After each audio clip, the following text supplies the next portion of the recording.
Obligatory podcast intro.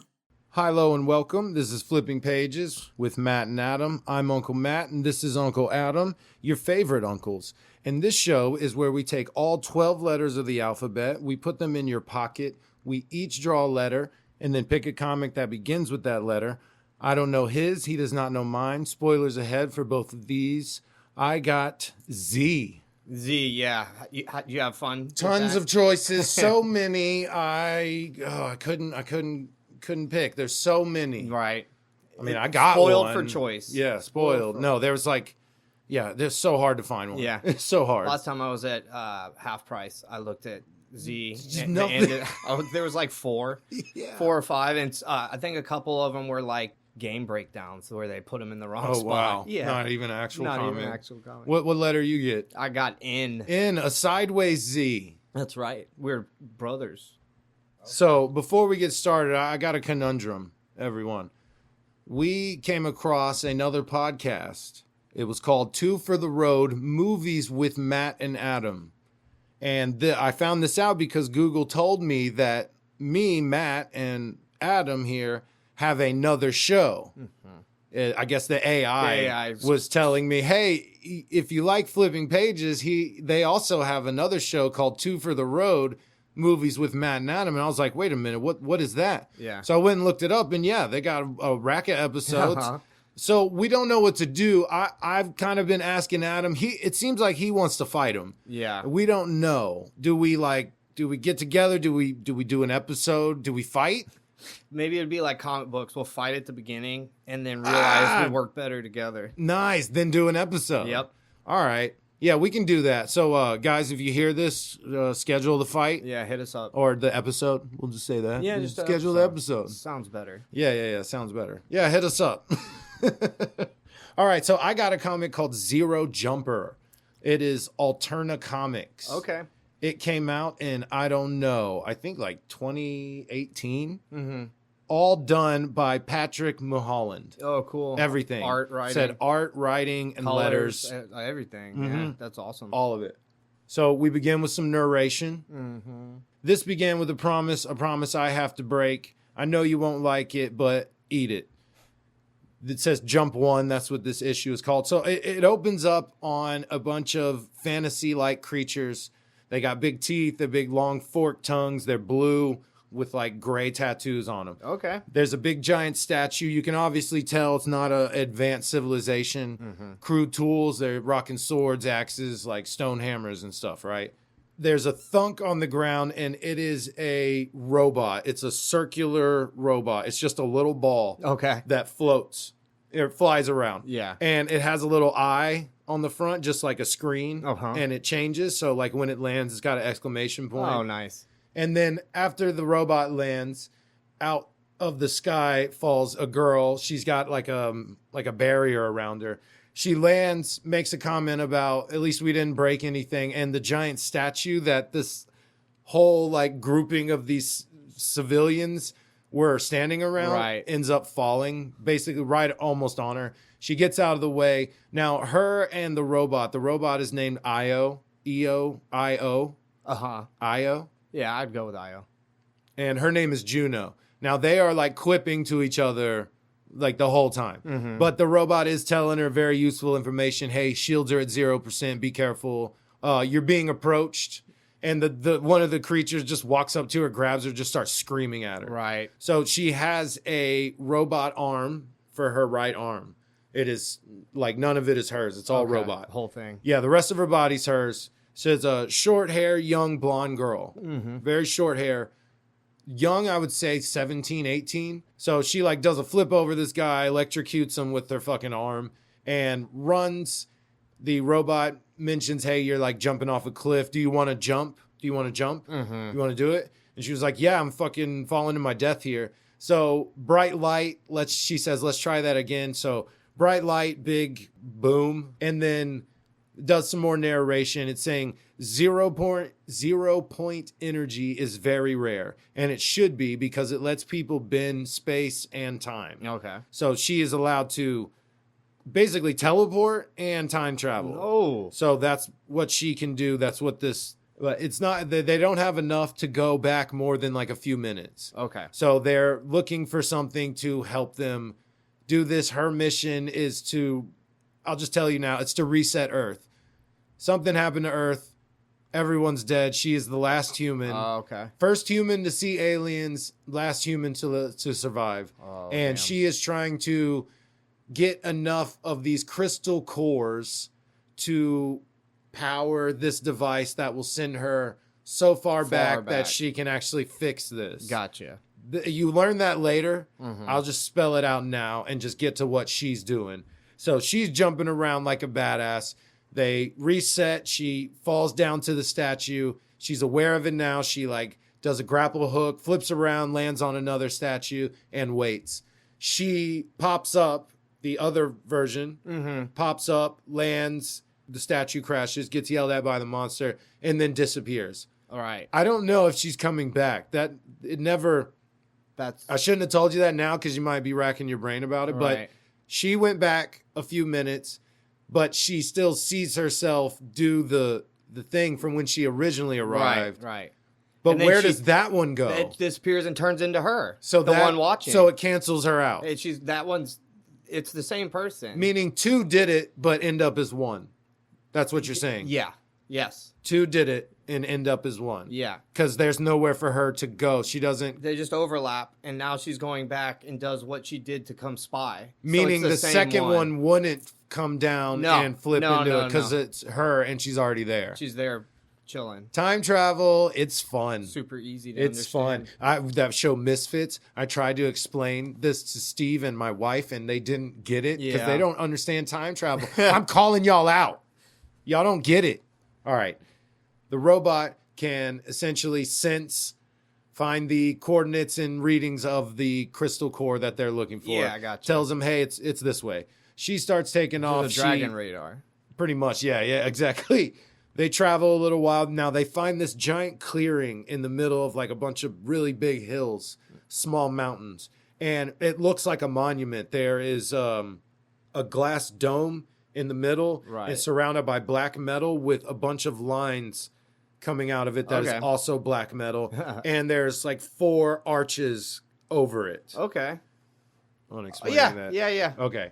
So they go, I don't know what this monument is, what it does, but the crystal is inside of that dome. Let's go get it. Big noise. The monument stands up and becomes this giant fucking badass robot. Oh, nice. And just starts wrecking shop. In my head, it was an upside down crab's leg sticking up out of the ground. Whenever you described it, that's kind of what I thought.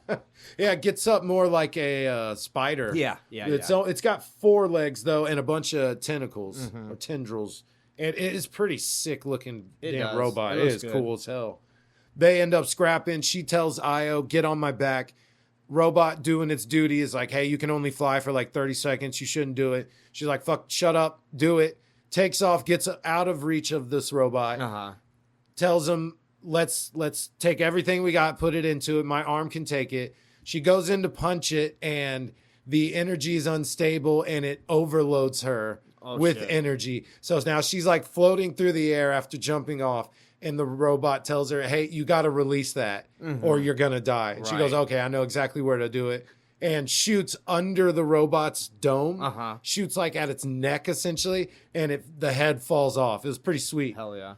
The beam, the thing she shot is so strong, it like travels out into space. It's pretty badass. Cool. She is a badass. Yeah. And she walks up to the dome, breaks it, and inside finds this little crystal core. She puts it in her chest, and because she has like this robot armor on her chest, and she takes off. She jumps back to her home. You see someone walk up on the dead robot, and it's this dude. He is wearing red and black badass outfit with the hood up. Kind of looks like a cyberpunk Gore the God Butcher. Okay. And he has a staff and like a bunch of couple of lights on him. Okay. Future looking shit. Lit up. Yeah. And he's got a bunch of balls floating around him. Little balls. Future shit. Yeah, I gotcha. So the little balls show him a hologram of the girl holding the core. Oh, nice. And he goes, yeah, I'll see you soon, girl. So he is chasing her. Yeah. When she pops out in her home out of her little portal, it's the foam blocks that they use in like gymnastics and stuff. Yeah, She has a clubs pit and whatnot. full of those. Oh, nice. So that's where she lands when she teleports back home. That's clever. Rest of the plot is you see this giant machine, and her core is enough to get him at 20% of the required energy charge. Oh. So she's going out there to find these things to fill this machine up. Mm-hmm. So that's why she's leaving, going out, coming back. She's dropping one off. Yeah, it makes sense. This is where it shows Earth. It is brown, and there are just chunks missing out of it. Shit. It is all jacked up. And she is on the moon. She's in this cool, super sci-fi looking city. Tall buildings, really, really sleek. Mm-hmm. Slim buildings, a lot of gold plates everywhere. You know what I'm saying? Like trim. Silver trim. Yes, Yeah. you know exactly what I'm talking about. Giant fuck off highway that just goes forever through all these buildings. It's just Houston. Yeah. There's no traffic. It's not here. No, definitely it's not absolutely Houston. empty. So Not Houston. Not here. Io gives her some reading, says, hey, there's some people down below us. They pop around the corner, and he goes, hey, I what is it? Translate? I translated the glyphs on the door, and that's a bar, and you're not old enough to go in there. She's like, dude, I'm just going to ask about the crystal. You're just jealous of all the friends I'm going to make. So that's kind of how they chat with each other the whole time. They got some banter. They're going very back and quippy. forth. Yes, a lot of banter, very quippy. As she's walking into the bar, you get this priest guy. And he has like the daredevil. It's covering his eyes. He has his brown hood up. Nice. Cyberpunk Jedi.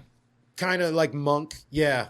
Little cyberpunk monk. Yeah. Nice. Say that. Band name, cyberpunk monk. Patent pending. I got to text Charlie. The priest is talking to this guy named Stag, and he says, hey, you forced me to meet you in this stupid bar. This is bullshit. You consider this an honor. I want the chip. And he goes, yeah, so I did some digging, and this chip is like real, like worth a lot. I got another friend that's interested. And the monk is like, dude, don't test me. I will kill you. And if you just give it to me now, I'll spare your life. Okay. He goes, listen, man, go get all your friends. I'll be here waiting on you.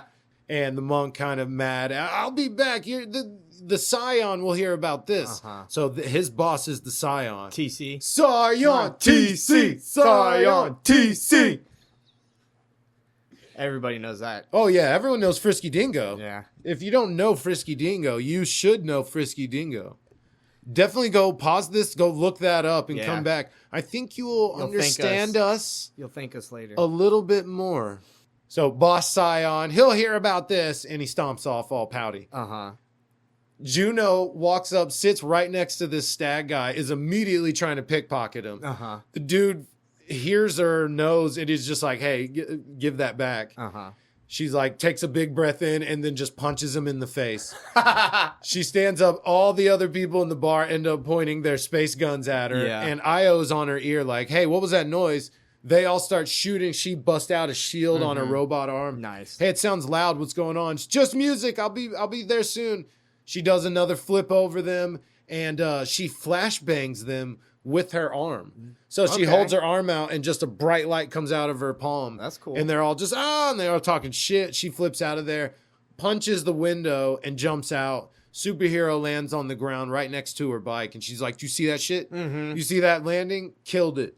As she's walking up to her bike, she gets approached by this super tall, elf-looking woman.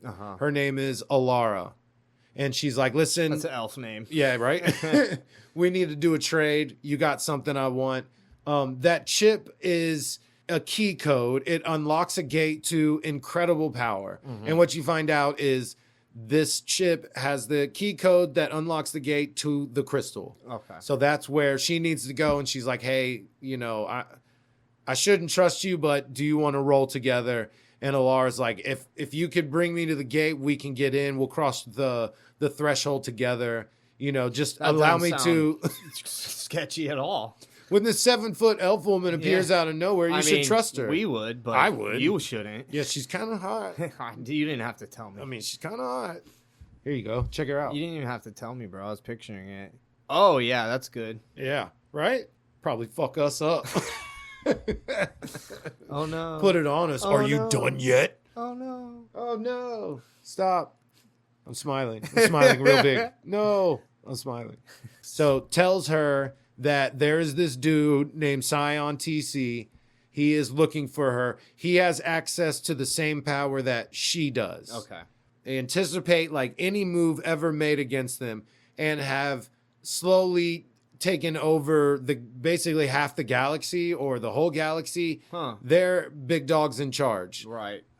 Pretty much the Empire, right? And right. this Scion They're dude equivalent. is Darth Vader. Right. There is an emperor above him. His boss is like the Eternal One or something. Yeah, nice. But they've been protecting their empire by this power that they have. They can look in the future. They can see stuff, and useful. They're protected. Yes. So they're together. Alara and Juno are rolling out on her little circular bike. It's just a wheel. Okay. And it like has a track on it, I guess. Okay. That It's a tonk. look at it. It's just a wheel. Oh, wow. Yeah. Yeah, it's just a wheel. They get to the gate. It's pretty sick. There's like a waterfall, badass lake, and super tall gate. Nice. And okay, we need to ride up the ramp. We'll get up there. My robot can send the code, and then we can go through it. Juno's hesitating, being like, I'm just waiting to see if it comes alive and tries to kill us. So Right. they're getting chased by 3 of these monk guys.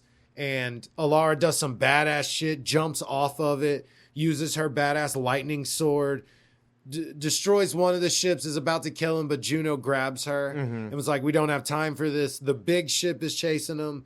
They jump at the gate. Io sends the code, and they get through. Okay. Now, when they land, they're at what looks like another gate. They know the crystal's there, and she's asking, are we on the same planet? And as she's looking, she sees Scion TC come out. Uh-huh. He's like, pleasure to meet you, time traveler. And she ends up shooting stuff at him. He just blocks it with his staff. Juno gets hit in the back of the head with something. And then you see Alara dragging her up to Scion. Mm-hmm. So she betrayed her. She's a bad guy. Oh, no. I didn't see that coming. Right? So well hidden. Yeah. Scion TC is talking a bunch of shit. Oh, I got the last of your species. Once I learn everything I can about you, you're dead. Mm-hmm. So we're on, there's 4 issues. I don't know if I said that. I'm on issue 3. She wakes up and she is on Earth. Well, we can guess futuristic, Okay. slightly cyberpunk Earth. Mm-hmm. And she's looking around. She's like, this isn't right. This feels wrong. She looks at herself in the reflection. Her eyes turn red. And then she looks around and the rest of the world is now red. Okay. And the sun is covered. And she sees Scion in the reflection behind her in a building. Oh, cool. So Dream World, he's Uh-huh. messing with her. When it zooms out, you see that she's connected to a machine. And he's got his little Oculus machine on. Okay. And the robot is also in a machine Hooked being up to the held. machine. Yes. She can't hear Io, and Io can't hear her at all.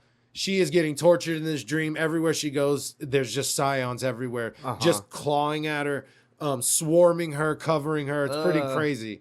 And yeah, it shows them all hooked up to a bunch of devices together. Yeah. So it's basically his dream world that he is just running. Yeah. You see someone walk in, they're hooded. She says code Nix and tells the computer to delete memory of this encounter. The machine holding Io fritzes out and then drops to the ground, and Io falls. So it shows Juno in another dream world. She's getting tortured. He is telling her how her mother's a failure. And what you find out is the mom was the one working on this machine and these power crystals and time travel and stuff. Something happened. World was going to get destroyed. And she sent her into the future. And as she was going through a portal, her arm got chopped off. Cool. Io was a full-on robot. So he is just ahead because he gave her his chest for armor, his entire arm. Gotcha. And so they're connected in that way as well. Your mom was a badass.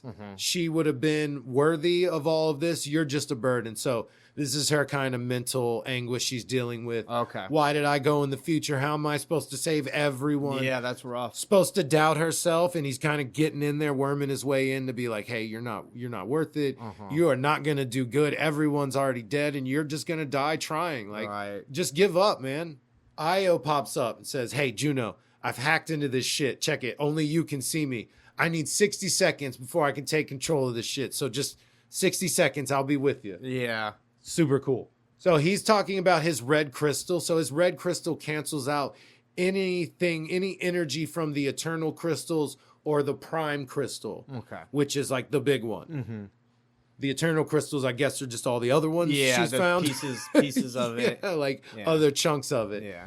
So what his red crystal does is absorbs energy from anything around it. So it's actually really fucking dangerous.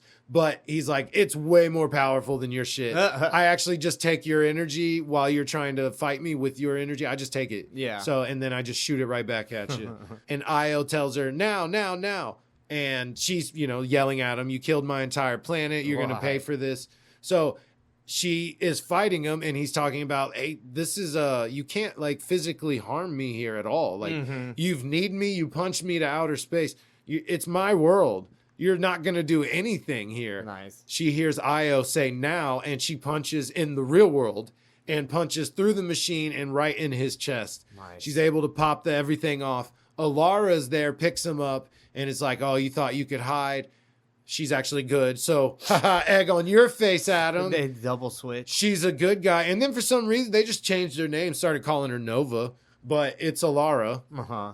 The Scion's master, the Eternal One, protected him by reading the future. He can't read Juno. Mm-hmm. The crystals you use are shards of the prime crystal, like I said. Right. The Eternal One, his boss, has built an energy sphere around the prime crystal. It will soon explode, destroying half the galaxy. We must stop him. So that's the ticking clock.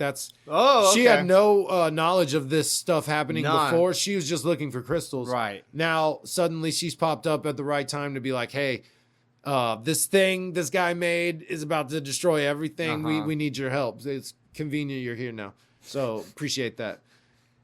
Let me ask you this. She asked her, have you ever been to the center of the galaxy? So they're in the bad guy ship. They're taking off. So, and it shows the center of the galaxy, and it's just a little round ball, little black ball with a bunch of blue holes, lights on it. Yeah. It's not big. It was in space by itself, so I really couldn't tell if it was big or not. So a lot of this issue wrapping up is narration. Talking about, I had to live alone. Am I going to accomplish this goal? Yada, yada, yada. Okay. They're in the ship. She jumps out of the ship. She lands in this pink water. Alara takes off. She's getting chased by monks in spaceships. Okay. She lands in the water. She pops out. She finds this other gate. And she sees a giant temple and finds where the crystal is. Now, it's a giant tower. And the crystal is huge. It is like growing out of the tower. Okay. And it is gigantic. Super big. So as she's walking, she finds that, like, since it's so old and powerful that it started growing like half crystals. So there's like other cores popping Little out of the ground. Popping out. Like the round ball she found. There's those just like popping out of the ground. Okay. They're way weaker and they're not as stable. But she is at 0 energy. She's like, I have nothing since I punched Scion in the face. So she grabs one and it actually helps. And it's like, hey, it won't last long. She's like, yeah, I won't need it that long. Let's go kick some ass. Nice. Flies up there. The Eternal One pops up. Oh, before that, she's looking at it. She's like, oh, shit. They must have built this like Dyson sphere, this place housing this crystal like so long ago. And it's all future. It's just wild that like how many eons ago was this thing built? And because the crystal's grown apparently super huge. They've also taken the core out of the crystal and moved it for more direct input and more direct power. Okay. Yep, that's what it says. That makes sense. Yep. So she sees a bunch of black floating balls. They're sitting there. They got white lights for eyes. And she's like, hey, are these things looking at us? And they all turn red and just start blasting missiles at her. Nice. She like one little shot from her arm and they all explode. There's like 8 of them. Hell yeah. Then the Eternal One pops up. Listen, I don't even care about you. It's the robot. The robot, Io, he has your mother's genius inside of him. That's why she sent him with you. That's basically her. Your mom was a badass. We need him. Yeah. If you just give me the robot, you can fuck off. I don't even care. I'll just let you leave. And she's like, nope. I'm going to just tell you one time, move or I'll move you. And he's like, bitch, I'm a god. How are you going to kill me? So he like does some lightning stuff and they start scrapping, right? It's a pretty good fight. She's not doing too hot, dude. She's throwing like giant energy balls at him. It is a Super cool fight. I will not do justice explaining it now. But he does have his big staff. Now, she is asking about the red crystal. Can we use it? Io's telling her no. She grabs the big spear. They're going at each other. She's like, I'm about to end this. And he straight grabs her neck and throws her on the ground. He's straight up about to kill her. He's, listen, the crystal, I found it like eons and eons and eons ago. That's what he says. And I had to learn the power. I started getting visions, and this is how I save the galaxy. If I have to destroy a few planets, then so be it. Right. But this is peace, and I've achieved it through my means, and she obviously does not agree with that. She's struggling. She's tired. She gets up. She just tries, like, punching this dude in the face. It's not working. He's like, haha, you couldn't do this by yourself. And she's like, I'm not by myself. Of course. And Alara is behind him and starts punching him. Juno pulls out the red crystal, and Io is freaking out. No, you can't do it. You'll die. She says, listen, this was always the plan, so don't even worry about it. It's the only way to destroy the prime crystal is what Alara, or Nova, like I said, they started calling her Nova. That is what she told Juno. It may pull too much energy from the prime. It will be an uncontrolled jump back to the prime's origin, building up energy exponentially. So a feedback loop of that giving out energy and the red pulling energy out. Okay. So just this crazy, crazy loop. And if it's destroyed or gets uncontrollable, it will transport it back to the origin of the crystal. Those are the rules, Adam. Okay. That's what it says. You want me to read it again real quick? I got it says, it will pull too much energy from the prime. It will be an uncontrolled jump back to the prime's origin, building up energy exponentially. Oh, okay. I didn't say that last word right, but you so close. It was very close. Yeah. Tells the robot, hey, don't worry about it. I was always going to do this. You got to go back to Earth, though. You got to tell everyone what happened. Find my mom. Tell her what I said. Alara's out there fighting the Eternal One. They're going at it. She stabs him. She's all kind of half celebrating. She gets an entire spear through her chest. Yeah. Juno's like, nah, this ain't good. This ain't good. Listen, old man, you've lost. You can see all these realities, but you can't see that you have lost in this one. Ha ha ha. Eat it. She falls down and dies. He stands up to go after Juno. What are you going to do? And she says, I'm going to rewrite history. She puts in the red crystal, starts floating in the air, just giant, crazy lights. Clouds are doing crazy shit, giant sky beams. It's nuts. Tells Io, prepare to jump. The elder one, whatever his name was, he's like, no, and jumps at her. And she's like, oh, you want infinite power? And then just starts blasting him. He just disintegrates into nothing. She flies at the crystal, punches it, and then tells Io to jump. Giant big explosion in space. Juno is just absolutely nothing, brought down to quirks and shit. And Io flies back and sees that Earth is all green and blue, and he's like, shit, she did it. Cool ending narration. Tell them this, blah, blah, blah. Io flies right to a kid and says, Juno, and she's like, yeah. And then that's the end. Oh, cool. Like full reset in time, not even just fixed it. It didn't explain it. Was he flying for eons and eons? Because the guy, the elder, the boss, the elder one, the old man, he said he found the crystal eons and eons and eons ago. Yeah. So super long time ago. Yeah. They said if it's destroyed or too much energy is put into it or out of it, it will be uncontrollable and it will reset back to the beginning of the origin prime. Of the prime crystal. Right. Which would be eons and eons and eons ago. So I assume, was Io just flying for that long? Or did he do a time stream thing and just end up in 2018 and goes and finds Juno? Yeah, I don't know. So I wasn't clear on the narration. You find out the narration throughout the whole comic was a letter. And it seemed like the mom was writing it to Juno, but it was Juno writing it to, I don't know. It didn't seem like her mom. That's weird. It was strange. So, like, I had some... it was a cool story.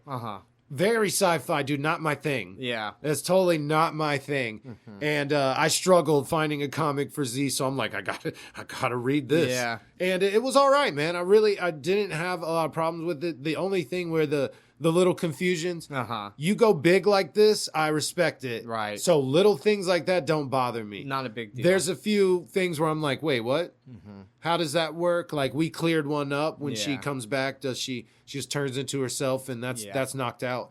But yeah, Io flying forever or time stream straight to 2018 Earth or whatever year it is. Yeah, that is weird. And then, that last one's really weird. Is the Earth reset in a way that it's going to get all futuristic? Because she was wearing regular clothes. Right. She was, it's still a little futuristic, but the buildings are just a little sleek. Right. So is she going to end up with the metal arm doing the time travel thing again? Or is I this... guess to complete the loop or whatever, you would have to go back and do it.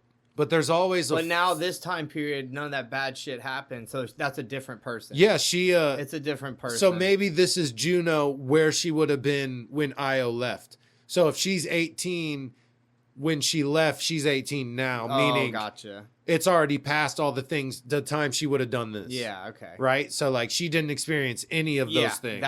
That version. She's already 18 Yep. and has her own arm. None of that happened.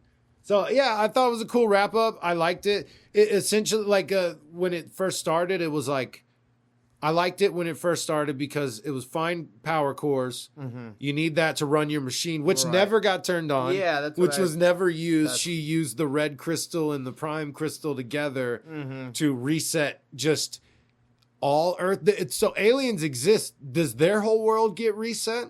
Was there some poor dad that was just absolutely blissful with his 2 children and his wife, and now the universe gets reset, and he doesn't get that because it's not a loop. He might not even exist anymore. He might die at birth.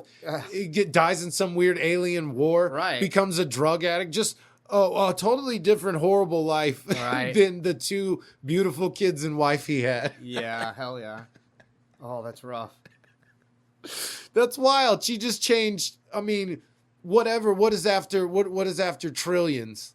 Like quadrillions. I don't know. Dude, she just erased 800 Brazilian lives. Yeah, bro. right. So many. It's crazy story though. So I had the easy letter this week. I had and I had, I don't know, 20 different comics that I was trying to choose between. Oh, nice. So I was spoiled for the choice. So this is a underground comic in a lot of ways. It was done by Australians, which is very rare. The comic was called Newstralia. Mm-hmm. So this is like a Mad Max, alternate Mad Max Australia. Okay. So there's a lot of mutants in this. One of our main characters is an anthropomorphic kangaroo, which is very much Tank Girl. And but this came out in 1989. The publisher was Innovation. The writer was Stephen Sullivan and Tim Truman. They also created it. Mm-hmm. Art by Kevin Van Hook.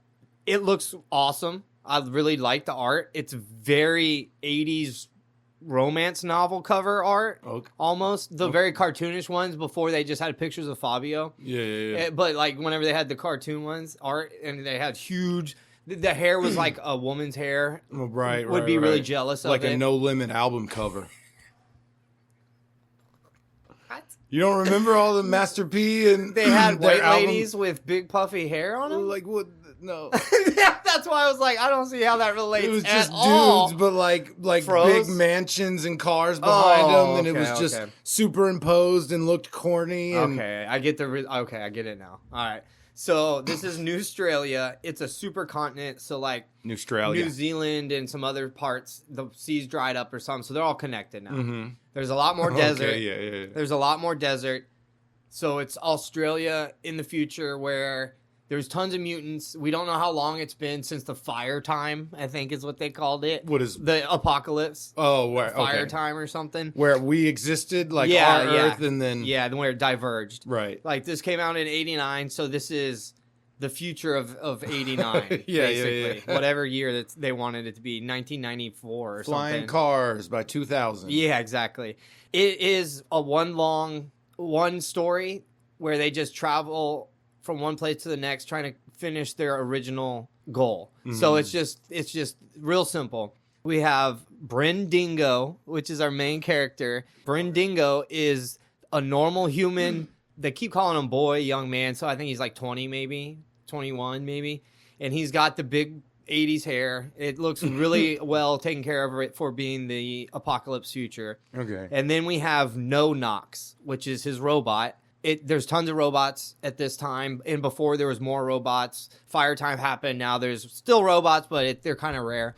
And that's his like help, the comic relief sidekick helper guy. Okay. So like the robot role and everything, basically. And then our last main character is Boomer Blue. He is the kangaroo. Okay. So this kangaroo is almost exactly like the Tank Girl kangaroos.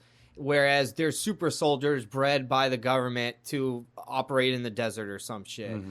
And they're just super smart, super intelligent, really good at war. That's both of them. That's like their backstory exactly. Okay. You're saying Tank Girl, like the movie and the comic Tank Girl? Yeah. Okay. Yeah. Some of the stuff in this world is like retro, future, modern type shit. Where like there's a bunch of wood grain on laser guns and shit. Oh, nice. So like, it's a cool aesthetic. The whole comic sold me on the aesthetic. That's the only thing that carried this comic. In their own like letters sections, they talk about, or editorial sections, they talk about how they're not selling any comics and they need you to come buy their comics and tell your friends about these comics. So the first couple issues are in color, full color, and then the last few issues are just black and white. Oh, no. They mess up on spelling a few times. They mess up on like a lot of vocabulary type stuff, a lot of just plain English stuff. Well, they speak Australian, Adam. Oh, English is their second language. I didn't even think. Okay, that makes sense then. I retract everything I said. Yeah, it's Australian and then So we English. got Bryn Dingo, No Knox, and Boomer Blue. Boomer Blue is our badass kangaroo super warrior. So it starts out with Bryn Dingo and No Knox flying away in a stolen hover car, and the police are chasing them. The police are also the church, so it's all the future. The church is in control, and the leader of the church is just like the master or the leader. I didn't see any like personal name. They just called him titles.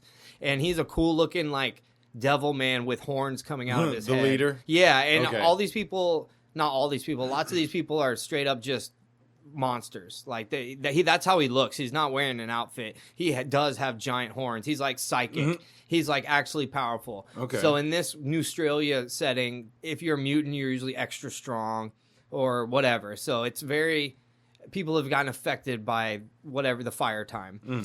Yeah. Because there's just like dudes that look like trolls and no one says anything about it. It's You know, normal. that's just them. Yeah. One of them's named Gordon. Dude looks like a straight up troll, and they're like, "What's your name?" He's like, "I'm Gordon." Gordon. Yeah. They probably found it written down somewhere and were like, that's what I'm going to name my baby. Gordon. Right. So they're flying. No Knox and Bryn Dingo are trying to escape these church police. They get shot down. They land, and then apparently there's 2 policemen in this car. They only ever show one at a time. So that's one of their like weird things. You see the guy driving, but then in a next panel you see somebody behind them, and they didn't show him hop out of the car. They didn't know there was 2 people in that car. So I read it a few times. I was like, oh, okay, so it's 2 people. Like, what the hell? Okay. So they fall out. They fight the guy, and as they're fighting the guy, Boomer Blue pops out. He's just been chilling in the desert looking for treasure. Literally, that's what he's doing. And he found it. He actually found treasures. Nice. So he found a horde of guns out there. The thing is, those are Bryn Dingo's guns that he hid out in the desert because he's a gun runner and he needed a place to hide it. Yeah. So Boomer saves them basically from the police, except for the one they don't know is hiding behind them. He runs off, and then there's a back and forth between Boomer and Bryn, and they're like, I could help you. Well, I have your guns. Oh, we'll give you a ride. Oh, thanks. You know what I mean? Like, where they have a little bit of friction between each other. And He's trying to steal his shit. Yeah, exactly. Immediately, would be like, "Yo, I don't know about this dude, right? This kangaroo, Yeah, exactly. trying to steal my guns." And nobody says shit Yeah, about that's not it being weird. kangaroos. He's like, yeah, you know, the superhero or the super soldier kangaroos. He's like, am I supposed to know about that? He's like, That doesn't sound weird to me at all. Yeah, it's just like, I wouldn't, what? Nobody, that's not important. Why would they mention that? Yeah. So It's a normal thing. they team up immediately. They're like, all right, we'll give you a ride. You let us have our guns back, and you're like part of our crew. Pick one. Yeah. You can have one. So then we get to see a lot of point of views from the bad guys, which is kind of cool. We see Sister, what is their name? It's Sister Suede is like the number 2 or number 3 under the master. Okay. And she's our like main point of view. She's got like a skin tight leather outfit, but the corset part, you know how like the strings go across, it's just between her cleavage, so it doesn't go anywhere. So she's tightening it, and she's tightening a thing that's about 3 inches wide that's like barely sticking down into her boobs. It makes no sense. It's not doing anything. Yeah, anything at all. You're tightening the little spot between. I was like, that is weird. Maybe it's sewed to her breast. She finds out from the cops what happened, and she hits up the master to see what happened, what she should do. Mm-hmm. And he goes, they'll be pawns. They're pawns of mine. I need to use them. So don't kill them. Just chase them away. If they come to your area, don't give it away that we're not trying to kill them. Make it seem like we are trying to kill them. Right. So she's talking to the cops behind the scenes. She's got a underling named Madam Flame, who is also her lover. They have like a really weird relationship. It's like a weird power dynamic is the best way of explaining it. Okay. And I was like, oh, this is going to be something they go into or whatever, but not really. So It's Sister surface level. Suede, you mean? Yeah, Sister Suede and Madam Flame. Madam Flame. Yeah, so Sister Suede's like number 2 in the line, right. and Madam Flame's really low. Like she's like she doesn't rate. And so there's a lot of weird power dynamic. In one part, she like beats her up. She kisses her and then like beats her up because she messed. I'll get to it in here in a minute. And she can. She just Yeah, can, right? it doesn't matter. She can't get in trouble. I'm number 2. So as they're traveling, Boomer is asking Bryn about who he is and stories. So Bryn describes his childhood. His parents died. They were rebels. They were killed. He went to a group home, basically, where they tried to brainwash him, and he escaped. So he escaped and became like a thief. He had a crew that he ran with. It was like the Rat King or Rat Lord. Nice. He ran with him, and it was a whole like pickpocket crew and small robbery crew, and they all shared all their stuff. And that's how he was around. And then him and the leader, the rat guy, got in an argument over one of the girls, and he had to run away because the rat guy was going to kill Bryn Dingo. Mm-hmm. And so that's his backstory. He found the robot. He was in a high-stakes poker game, and he won no knocks. Yeah. And then we get the backstory to the kangaroo. He's a super soldier. Most of them got murdered because they were too badass, basically. Like, con type of shit. They were like, we can't have you around. So all his homies got killed, and he escaped. I was trying to think of an example, and you killed it. Con is perfect. Yeah. Like, keep these motherfuckers on they're ice. too much. They're too much. Bad. Yeah. We let 12 of them go. Bro, We're there was so many of the kangaroo homies. Like, there was so Really? many. Yeah, it was like a whole army. Like, yeah. Oh, exactly. what's a group of kangaroos called? A flock. No, I don't know. What is a group of kangaroos called? Mob. A mob. Or a court or a troop. Damn. I said troop. No, you did not. You're a liar, Adam. So he's like one of the last of his species. So there used to be a mob of kangaroos. There was a whole mob of them. Now he's the last. He's the last of the mob. Or a troop. Court. Or a court. So now we have the backstories for everybody. It's a plucky crew of outlaws and rejects. Mm-hmm. You know what I mean? Super standard. And then we see a lot, like I said, a lot of Sister Suede scheming with the Master and scheming with Madam Flame. So that's cool. I do like the fact that it's not all from one point of view. You get to see the bad guys. I always like when that happens. So they're cruising around trying to get to their drop-off for the guns, Bryn Dingo's thing. So this whole time, this whole comic, he's trying to sell these guns to the rebels to make money. That's it. He doesn't care about... You're not trying to join the them or church. nothing. He doesn't care about the rebels. Yeah. Just wants his money. That's perfect for Boomer. He's like, I didn't want to join him or anything either, but this is perfect. We got a little crew going. So they're cruising, and then there's cities that float above the outback and travel around. And so they accidentally basically intersect a giant city, and that's where Madam Flame is. They run into Madam Flame, and she sends her guys out, and almost immediately she's like, kill him. And she knows she's not supposed to kill him. Sister Suede told her, just pretend to kill him. We need them. They're our pawns. Don't kill them. And she's almost immediately, she goes, kill him. Yeah. Like, supposed to fight casually. 66. she just goes hard immediately, which I don't understand. It doesn't show any animosity between her and Sister Suede. Does she even know them? Like, she knows those people nothing. at all? Yeah, has no history with these dudes. None of them. The Dingo, Boomer, definitely not the robot. Mm-hmm. So they're fighting in the city, and they get shot down. They land, and now they're on a like Running Man type situation where it's this like fenced in area, but it's a big area where everybody here is trying to kill us.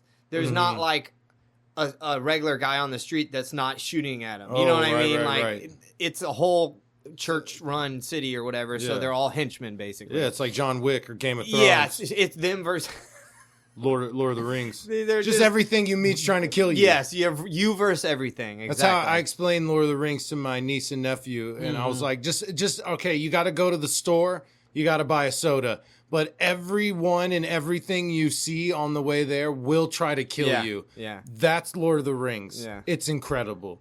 And they were like, yeah, let's watch that. Okay, you sold it. But like Game of Thrones is the same thing. Like you can't trust on the road. Anyone. You're like, who are you? Stay over. Oh, it's a sweet old man. He's gonna murder you. Like he's gonna kill you. Murked you, son. Yep. And then John Wick, when all the homeless people are like, TikTok, Jonathan. How come everybody in this world, everyone is an assassin, related to the assassins, knows about the assassins? It seems to be the main economy in that world. Dude, it is. How many people need to be assassinated? Apparently, there's a lot. Just thousands every day. The news is like, in other news, 15 assassinations today. Just everyone. So they're running through the sewers at this point, being chased by a whole group. Now Sister Suede's there. She's there trying to take care of it personally. In the floating city. Yeah, she went to the floating city.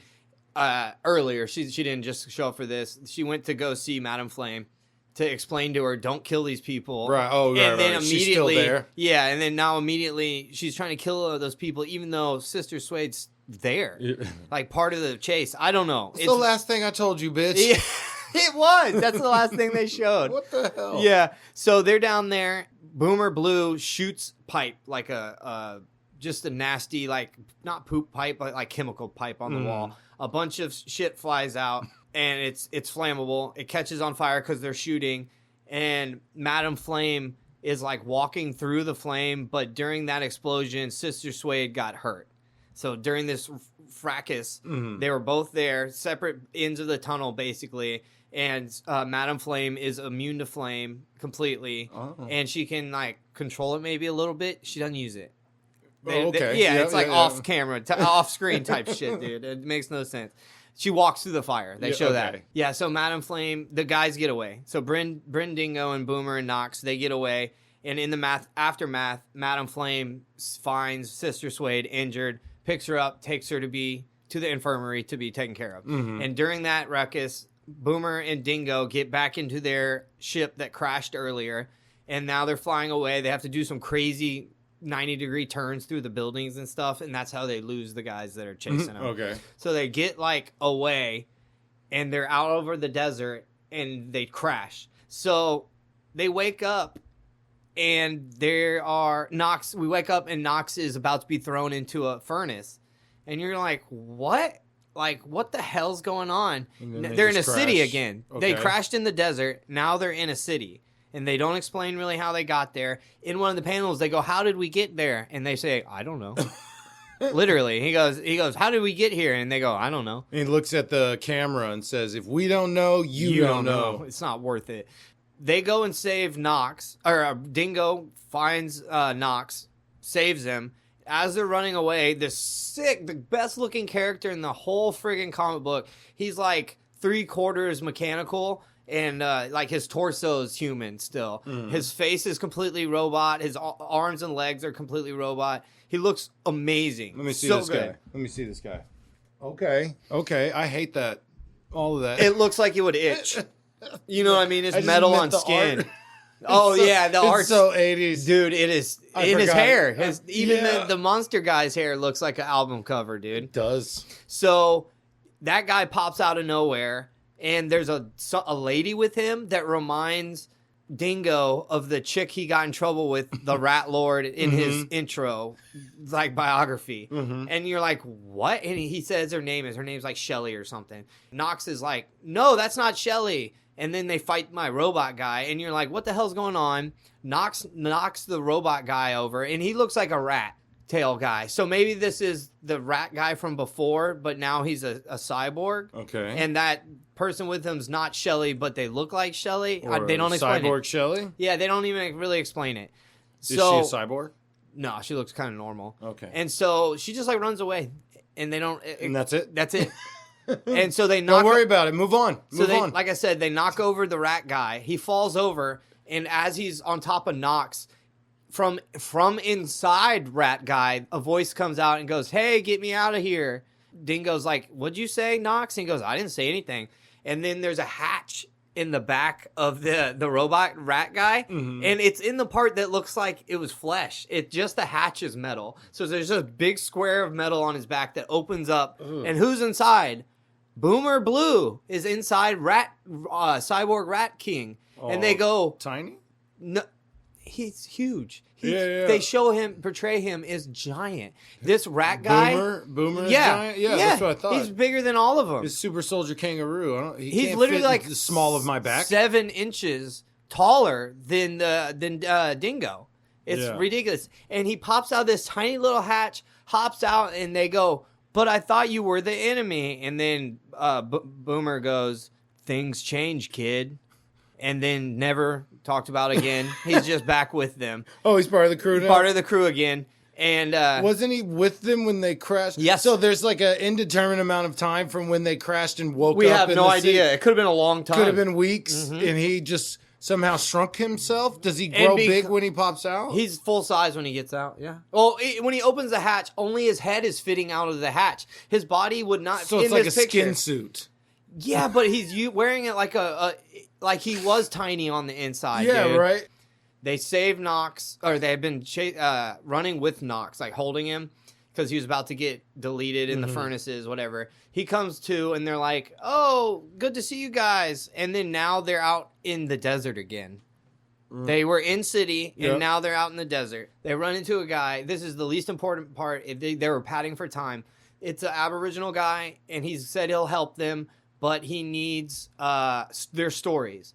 He wants to hear their stories, and he'll give them the parts they need to repair their flyer if they tell him the stories. They all three give stories. Dingo's is like a straight up lie, and then Boomer exaggerated, and Knox told an exact truth, exact story, exactly how it happened. That's the Aboriginal guy saying that. Once they leave after telling their stories, he goes, Dingo just straight up lied. Boomer exaggerated, made himself look like a hero, and then Knox was the only human one among them, is what he says. So that was the only part that was kind of cool in that. It just took up like a whole comic almost of them telling their stories. That's a cool idea. I like that. I didn't. I thought it was You didn't pointless. like it? No. The story thing? No, I liked it. didn't. That's cool. He just wants to talk, man. He's out there in the middle of by nowhere. himself, yeah. Just wants some company, chat. So now we jump to a new place that we haven't been before. This is the location that was supposed to accept the guns. So Dingo's been trying to get his guns to this place the whole time. We see them there. They're living in, it's a really happy place. Like they haven't had war there. They've been growing their own vegetables and making a good life. They make a big deal to express this is like one of the only nice places in all of Newstralia. We only die from old age here. Exactly. And they go, "Oh, look, Dingo's on his way." And they go, "That's like a bunch. I think it was just going to be one guy." And it's the church hauling ass towards them because they figured out the route that Dingo was taking. He goes, "Oh, he's trying to deliver the guns to these people. Let's go take them out." So they fly to this picturesque, beautiful farm village place and just start shooting the cottages, shooting people with like giant artillery cannons, just like blasting whole groups of people with lasers and shit. That's so they just fucked get up. wiped the fuck out. So Delia is our main character we deal with in this little rebel village. So Delia? Delia, Baku, is a mutant boy who doesn't have a mouth hole Okay. at all. That becomes important in a second. So we see their entire village just completely wiped out. They walk around. Are you the leader? And the guy's like, yes. And then he takes a bullet to the brain. So they're getting blasted. They're all dying. During that whole thing, they're still telling stories and whatnot, by the way. So this whole part was intersected with the stories they were telling their Aboriginal man. So you see that happening. And then the very next comic, you get a whole different village being assaulted by like night gremlins or something. You're like, I have no idea what this is. Like, who are these people? We haven't seen these people before. I don't know what's happening. Our intrepid heroes left that other place. So they end up at the rebel place. Knox, our crew, Bryn, Knox, and Boomer end up finally at the rebel village that just got destroyed. They find the ruins. They find Delia alive, and they find her dad severely like brain damaged. And like then Gordon, the mutant guy, is alive, and then Baku, the boy who has no mouth. So there's a little crew that lived. Okay. It was a giant village. And 4 lived or whatever, so not much. Not many. That's hardcore. Yes, it was gnarly. Bryn and the crew are like helping them dig the rest of the people out. They're giving them medical supplies and whatnot. They tell the story of getting attacked by the church, and Bryn's like, hey, give me my money. He goes, here's your guns. Can I have my money? After he just dug them out from under rubble. And they're like, what the fuck, dude? And Boomer's like, bro, no, man. And she goes, they stole our money. What do you mean, dude? We all got shot and we almost died. They stole our money. We don't have your money for you. Go talk to them. Right. And he's like, God damn it. That's all he's worried about. This whole time, Bryn has been a dick, and he doesn't seem to be changing. He's got a job to do, just man. a dick. Got a job. So they're like, hey, if you take us with you, we can go to our main rebel base, and our leader will pay you. He needs those guns. We still need the guns. Take us there, and we'll vouch for you, and then you can sell your guns to our leader. His name is September Wind, is the leader's name. So they call him September a lot, but his name's September Wind. That's and something. He looks like Conan the Barbarian or something. No, Conan when he was king, basically. Dude, that's what he looks like. It is like a romance novel. It is, 100%. He's a jack dude. He's September super. Wind. Dude, he doesn't wear a shirt. No, nice. No. Okay. No, they don't wear shirts. Would you let him? Wear a shirt? No, he shouldn't be wearing a shirt, obviously. So now we finally now we hop back and we see what the bad guys are doing. This is where we see Sister Suede punishing Madam Flame for getting her injured, basically. And she was like, why did you do that? And then she doesn't explain either. She goes, I just told you to not do that. And then you immediately go do that. Explain yourself. And then she doesn't. So now our crew of the survivors from the rebellion town and Bryn's crew are all in their speeder bike, basically, their speeder, and they're towing a wagon behind them because it was not big enough to carry everybody. And they need to go really far to the big rebel camp. It's like across the mountains. It's really far. So we're going to have to get supplies. So they come up onto the town we saw earlier getting attacked by the little gremlin people. And they roll up on the town. There's like nobody there. So they finally coax some people out. The people are like, hey, we'll give you all the supplies you need if you help us defend our village from these monsters. And they're like, yeah, fine. We got guns and stuff. And so they're like, let's set up a perimeter. We're going to patrol and we're going to wait for them to come to us, and we'll dig pits and shit like that. And that's how we're going to kill these little gremlin guys that have been attacking you. So they set this place up.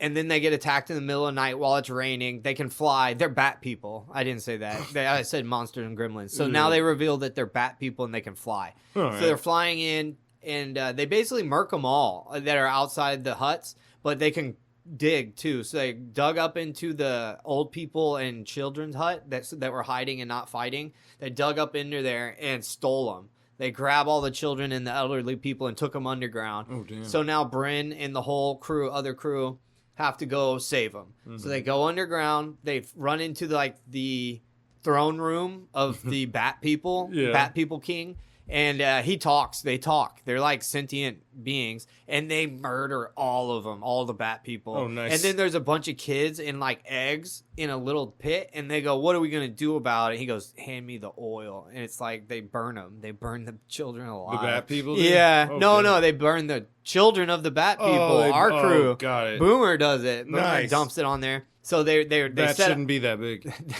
That's true. It shouldn't be talking either. It shouldn't be talking either. You're right.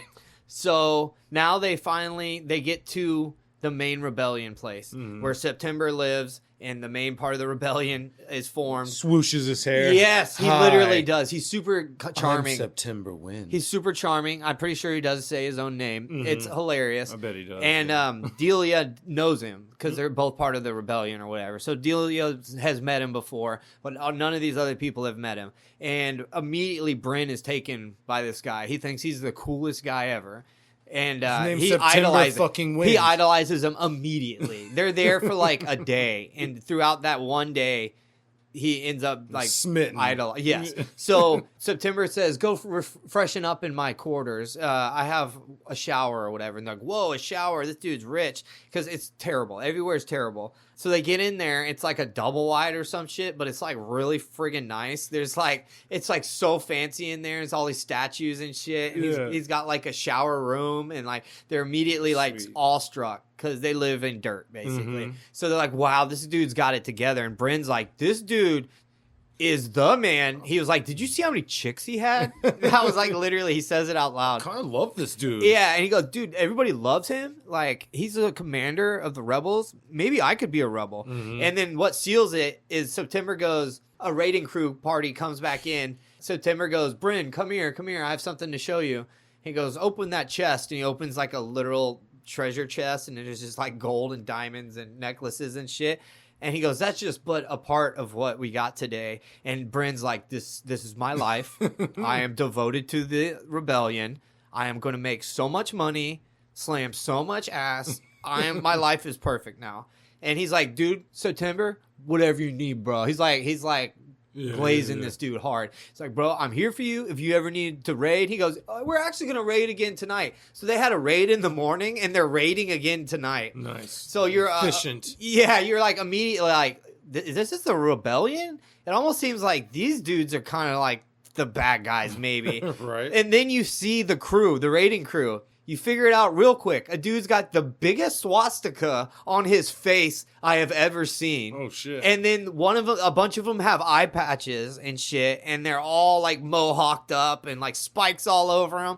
And you're like, "Oh, okay, I get it. These guys maybe aren't the best." Whenever they roll out to do their second of the day raid, he goes, "I'll go with you." And they go, "No prisoners, this and that." And you see Bryn like riding on top of a speeder going, "Yeehaw!" type of shit, jumping off before the speeder is done, rolling, taking out 3 of these bad guys, blowing up a whole bus, using grenades, and the whole time he's laughing and smiling about how awesome his life is. And then he kind of finishes, and all the people are dead, and he looks around.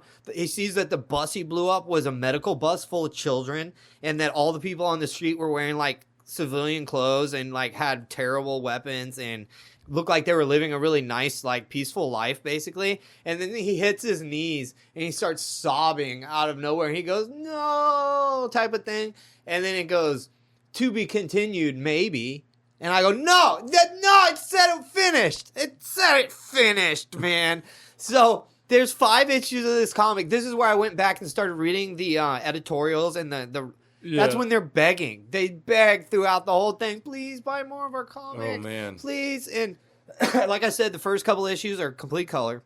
The last few issues, completely not color. No. And there's more errors the further along it goes. There's a bunch of disjointed panels. Like what happens between those panels. Many things happened between the panels. Yeah. I saw where that you're like, too. whoa, so he's here. And then now he's here. So what happened to all the panels showing that how he got there? Yeah. You're just guessing or like connecting the dots, kind of. You're like, "Oh, he must have done this or that." Hey, it's whatever you want it to be. Right. And so like you write the story. they're talking about they're gonna make a cartoon out of it that's gonna air on like Australian TV or something. Yeah. And they're like showing art pieces from it. This is what they're gonna look like in the cartoon. It's literally the stereotype of way simpler, way bubblier, way more kid friendly. Right, very round. Here, look, I got it up.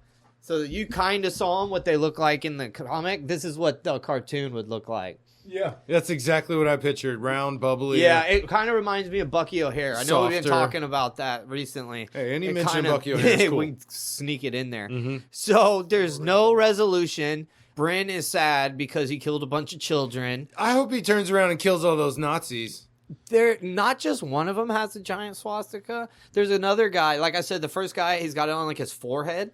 And then another guy has it on his eye patch later. He's all like in the fucking helicopter, like looking cool around. tattoo. What is that? Yes, dude. He's like flying in. It's like there's so many of them. The rebel force is like 60 speeders, and it looks like they're overwhelming force and just kind of roll over towns. Oh man. And so I was upset that it didn't finish, which means I at least liked it a little bit. I wanted to know how it finished at least. The art is so 80s, even though it's 89. Doesn't look like 90s at all. It's like 80s for sure. I like the coloring they did in it. It's kind of bright for the time, I think. And I'm always less likely to like the black and white usually. But the faces in it are pretty good. Okay. All the women's faces look the same. I will say that. They look pretty. They all kind of look the same. All the dudes' faces and the monsters' faces, all very individual because he can go as extreme as he wants with everybody's face. There's a guy with like an oversized Jay Leno chin. There's like, you know what I mean? Like they're very, they have a lot of character to their design. It's kind of like yours under that beard. Right. So the overall story was fast, very fast. It was very quick to read these 5 issues. You could read him in an hour, which is fast for 5 issues. You'll have a little bit of fun. So overall, it wasn't my favorite. Yeah. But like, at least I wanted to know what happened.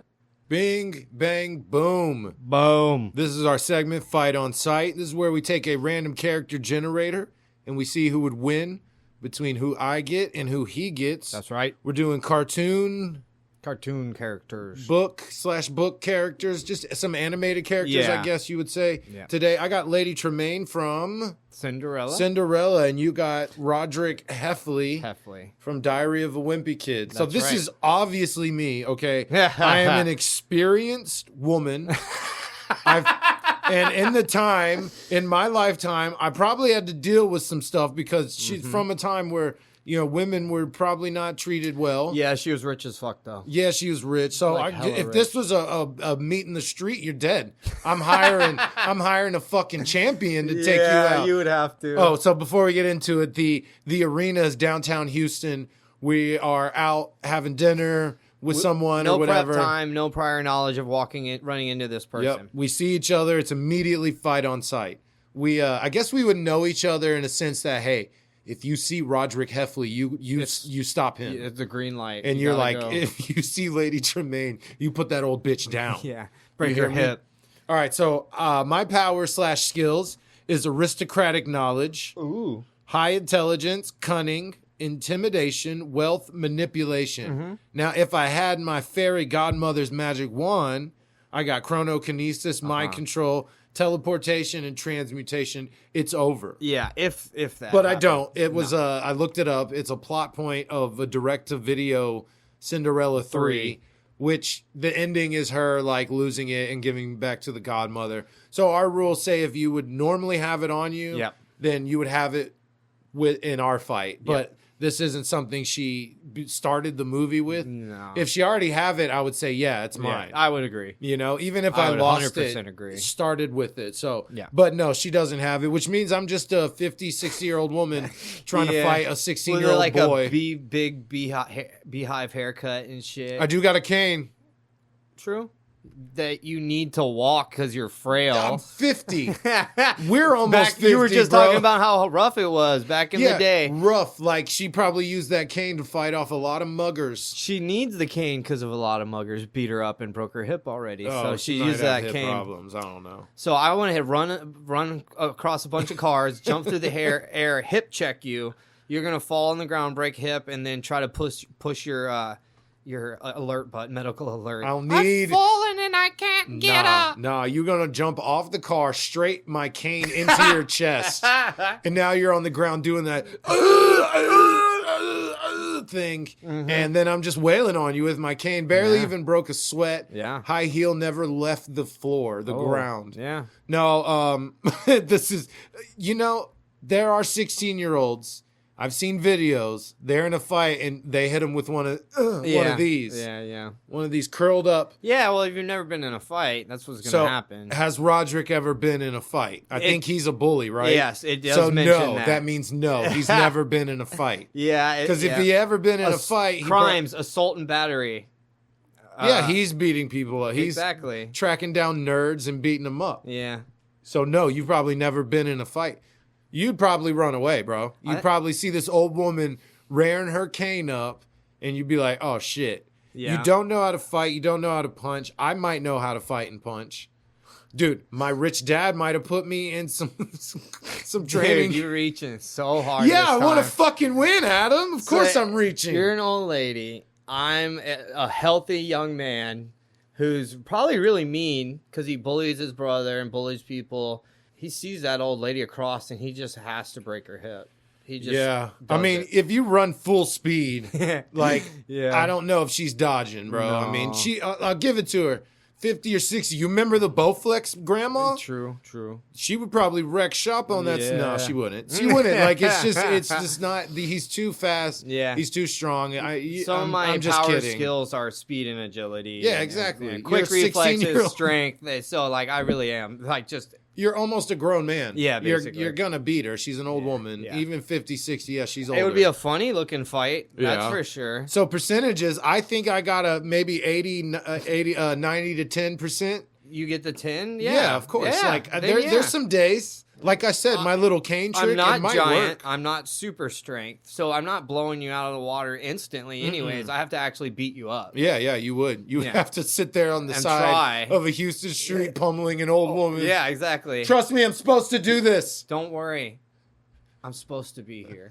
I have to do this. I have to. All right. Yep, that's yours. That is 43 to 41. Okay. And... I am sick of tired and losing. I don't know what that's like, but I feel for you. Oh my God, dude. In season like 8 or 9, I'm going to get the lead. You're like by like 20 or something. You're going to be eating those words, man. I'm going to get so far ahead. None of this matters, Adam. I just would love to have that happen for you, is all I can say. I'm sure some fans would too. Yeah. They're probably at home like, damn it. They're like, statistically, he should have been one at least. I think it's crazy. I'm at 41. Yeah, I've been keeping up, like right behind you. The worst I ever got was like 5 or 7 or something. Yeah. Like I've been right behind you the whole time. Yeah. Haven't got the lead since season 1. Yeah, you did it for like an episode or 2, right? No, it was a few, but yeah. That's what I meant. No, seriously, it's like 2 or 3, and then you caught up and have been ahead since the end of season 1 or season 2. It's insane, and I hate it. All right. We are on Instagram and TikTok at Flipping Pages 24. We're on Facebook at Flipping Pages with Matt and Adam.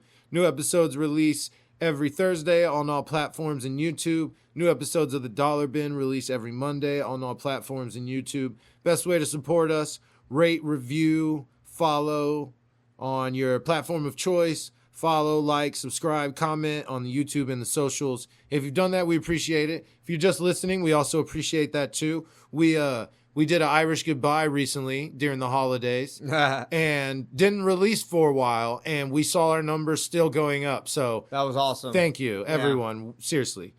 Appreciate that. Is that the episode? I think so. Y'all have a good one. Bye. Y'all have a good one. Y'all have a good one. Hey, mate. Hey, bloody hello, boys. You bloody have a good one.